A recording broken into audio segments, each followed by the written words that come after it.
PJ Vertue. I'm an emerge doc at your local hospital, and we're all going through this unplanned COVID pandemic.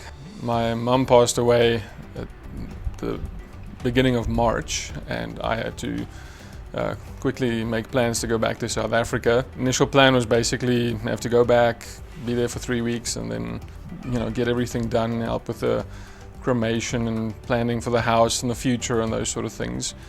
My 3-week going away has turned into 2.5 months of basically living a week at a time. I had the opportunity to at least help my dad. I got there and he'd obviously not been looking after himself for the last 2 or 3 years. My mom has been sick for quite a while, and he was looking after her, not after himself. So when I got there and we got my mom sorted out, I had to sort my dad out, and that ended up with a short stay in the hospital. I was alone for a week and was quite lonely, and I was quite negative at that time, but everything happens for a reason.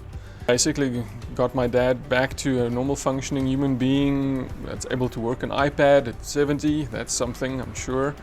It's all just God's plan for my life, for this pandemic, that I could be there for him. Instead of 3 weeks having to leave him in his darkest hour, I could stay there and just be with him, help him every day.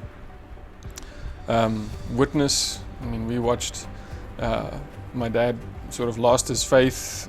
He used to be a judge, and with all of my mum suffering and so on, he sort of lost his way. But we watched Victory Church services via streaming in South Africa at the dinner table, and I don't think my dad's there yet, but I think he's on the way. I missed my family, missed my kids, missed my wife, and luckily, God got me onto a repatriation flight. I'm back now in my own home for the last day and a half. It's great being in the sunlight and being with my loved ones, and I know God had it all planned out for me.